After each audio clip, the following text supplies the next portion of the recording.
सरकार के साथ सहमति नहीं बनने पर आज फिर दिल्ली कूच करेंगे प्रदर्शनकारी। शंभू बॉर्डर पर कानून व्यवस्था बिगड़ने की आशंका। शंभू बॉर्डर पर बैरिकेड तोड़ने के लिए प्रदर्शनकारियों ने जेसीबी, हाइड्रोलिक क्रेन और बुलेट प्रूफ पोकलेन जैसी हैवी मशीन लेकर पहुंचे। प्रदर्शनकारियों को रोकने के लिए पुलिस भी अलर्ट। पंजाब किसानों के समर्थन में आज संयुक्त किसान मोर्चा का प्रदर्शन। किसान मोर्चे के आह्वान पर यूपी के सभी जनपदों में भी जिला कलेक्ट्रेट पर बीकेयू करेगी प्रदर्शन। यूपी के मुजफ्फरनगर में किसान आंदोलन के समर्थन में आज बीकेयू का ट्रैक्टर मार्च। सीएम और राष्ट्रपति के नाम सौंपेंगे ज्ञापन। पंजाब के राजपुरा में पुलिस अधिकारियों और किसानों के बीच बैठक हुई। कई घंटे तक चली किसान और अधिकारियों की मुलाकात। प्रदर्शन की आड़ में उपद्रवियों पर गृह मंत्रालय सख्त। एमएचए ने पंजाब के मुख्य सचिव को निर्देश दिए, उपद्रव करने वालों पर कड़ी कार्रवाई करने को कहा। हरियाणा डीजीपी ने पंजाब के डीजीपी को लिखी चिट्ठी। कहा, शंभू और खनौरी बॉर्डर पर किसानों की पोकलेन जेसीबी मशीनों को रोकें। बॉर्डर पर कानून व्यवस्था की स्थिति हो सकती है खराब। हरियाणा पुलिस की चिट्ठी के बाद पंजाब के डीजीपी ने सभी थानों को निर्देश दिया। जेसीबी, पोकलेन, टिपर, हाइड्रा और भारी मशीनों को हरियाणा बॉर्डर पहुंचने से रोके पुलिस।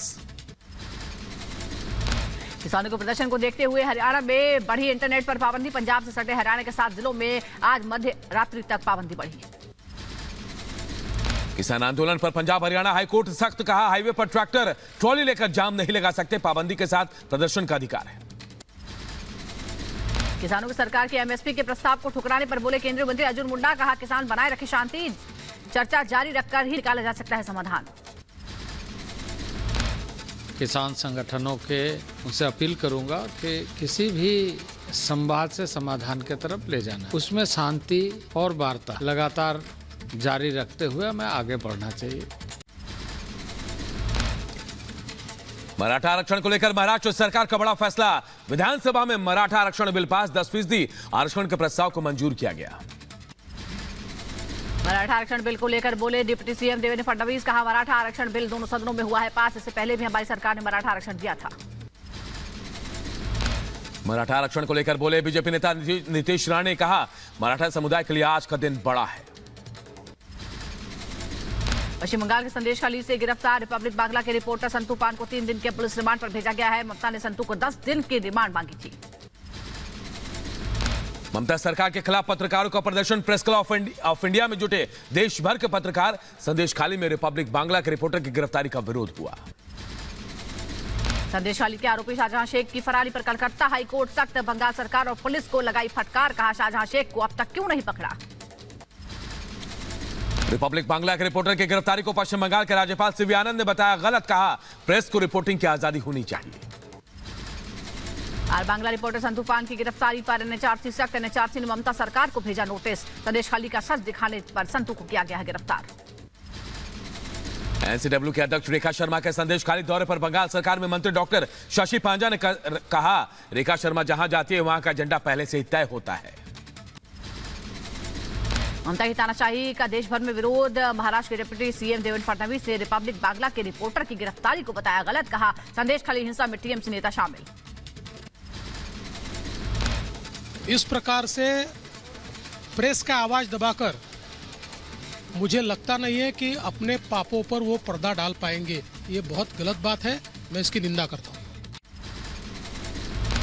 संदेशखाली मामले को लेकर असम के सीएम हेमंता बिस्वा शर्मा ने भी बंगाल की ममता सरकार को घेरा। कहा, संदेशखाली में जो हो रहा है काफी भयावह है।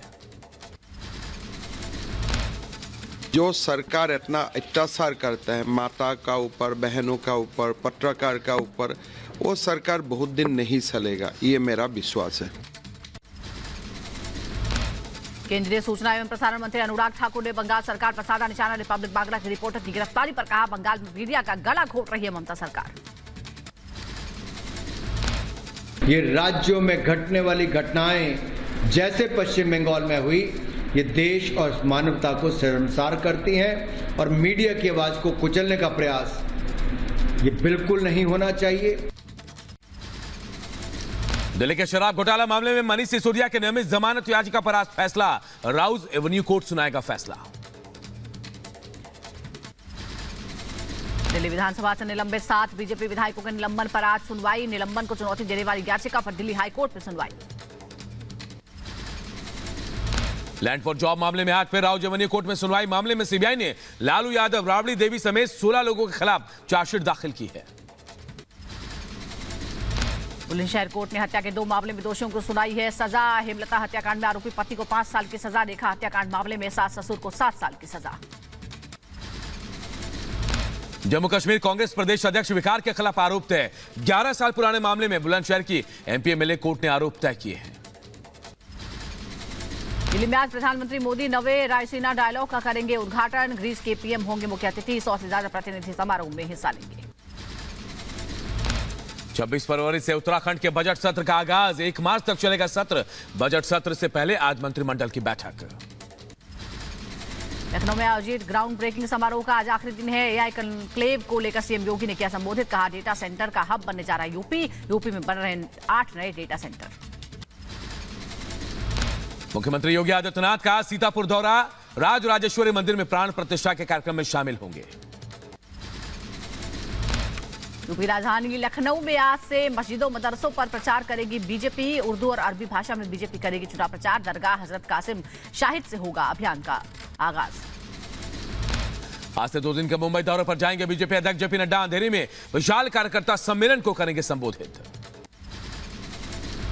लोकसभा चुनाव से पहले जनविश्वास यात्रा पर निकले आरजेडी नेता तेजस्वी यादव। मुजफ्फरपुर से की शुरुआत। 1 मार्च तक पूरे बिहार का करेंगे दौरा। अपने 17 महीने के कामकाज को जन जन तक पहुंचाना है लक्ष्य।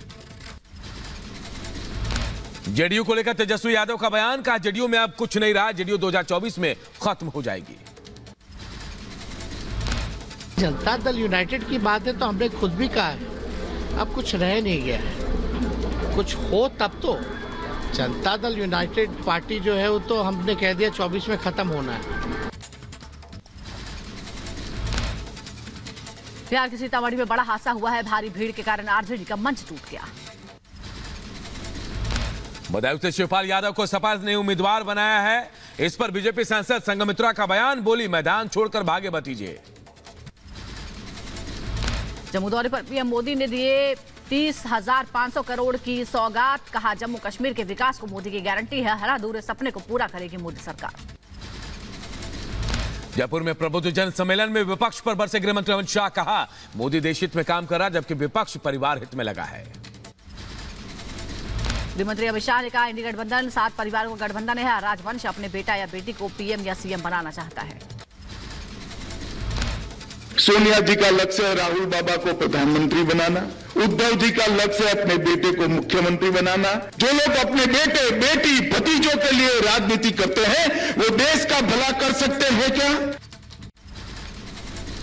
गृहमंत्री अमित शाह ने राहुल गांधी का नाम लिए बिना साधा निशाना। कहा जब हम अपनी संस्कृति का अनुसरण करते हैं तो वो विरोध करते हैं। जब उसकी नींव इटली में होगी तो भारतीय संस्कृति का सम्मान कैसे करेंगे? संस्कृति का सम्मान करते हैं तो विरोध करते हैं। उनका काम ही यही है और सबको आश्चर्य होता है ऐसा क्यों करते हैं। मुझे नहीं होता है क्योंकि जिनके मूल ही इटली में हो वो इस देश के परंपराओं का सम्मान नहीं कर सकता।